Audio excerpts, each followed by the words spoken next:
دھیان سے سنیے گا، نمونہ آپ کی خدمت میں لے کر کے آ رہا ہوں۔ 1906 عیسوی کے اندر انگریز نے ہندوستانیوں کی دو جماعت بنا دی۔ ایک جماعت کا نام رکھا ہندو مہاسبھا، دوسری جماعت کا نام رکھا مسلم لیگ۔ مسلمان خوش ہو گئے کہ ہماری جماعت ہے، ہندو خوش ہو گئے کہ ہندو مہاسبھا ہے۔ دراصل یہ بندر کی پلاننگ تھی، دو بلیوں کو آپس میں لڑا کر کے حکومت کرنے کی پلاننگ تھی۔ 1903 عیسوی کے اندر بنگال کو تقسیم کیا انگریز نے۔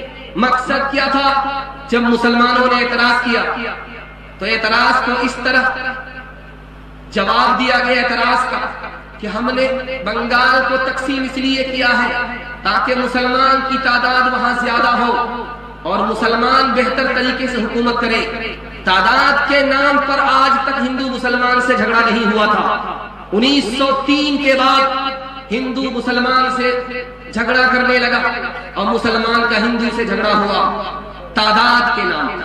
تیسرا نمونہ آپ کی خدمت میں لے کر کے آ رہا ہوں۔ 1900 عیسوی کے اندر انگریز نے حکم جاری کیا کہ عدالت میں ہندی میں درخواست قبول کی جائے گی، اردو میں درخواست قبول نہیں کی جائے گی۔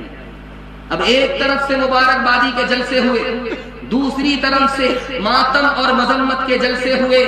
زبان کے نام پر آج تک ہندو مسلمان صف آرا نہیں ہوا تھا، لیکن زبان کے نام پر انگریز نے ہندو کو مسلمان سے لڑایا، مسلمان کو ہندو سے لڑایا۔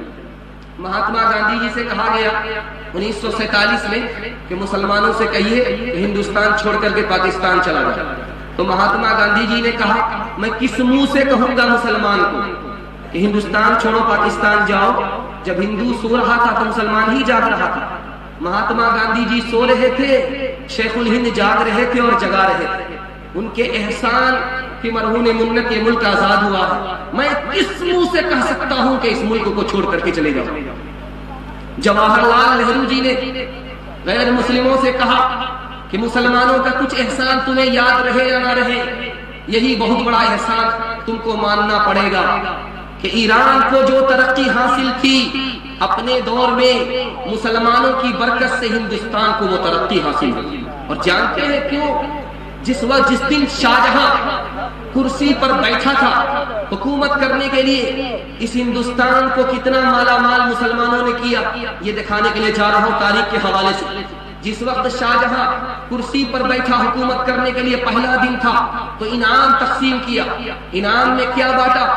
4 لاکھ بیگھا زمین انعام میں بانٹا تھا، 120 گاؤں انعام میں بانٹا تھا، لاکھوں روپے انعام میں بانٹے تھے۔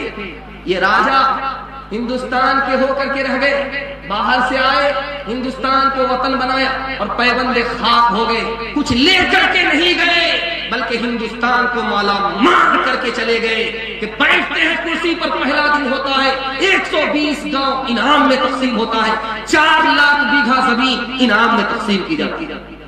لیکن سوچنے کی بات ہے جب انگریز حکومت کرتا تھا تو اس کی حکومت میں نوکری کرنے والے کو تنخواہ کتنی ملتی تھی؟ 1 آنا۔ 1 آنے پر لوگ نوکری کرتے تھے۔ اور کہیں کہیں ایسا ہوتا تھا انگریز کے دور حکومت میں کہ نوکری لوگ کرتے تھے 1 سیر دانے پر، 2 سیر دانے پر۔ اتنا کنگال کر دیا تھا انگریز نے، کیونکہ انگریز لوٹنے کے لیے آیا تھا اور مسلمان اس کو باغ اور گلستہ بنانے کے لیے آیا تھا۔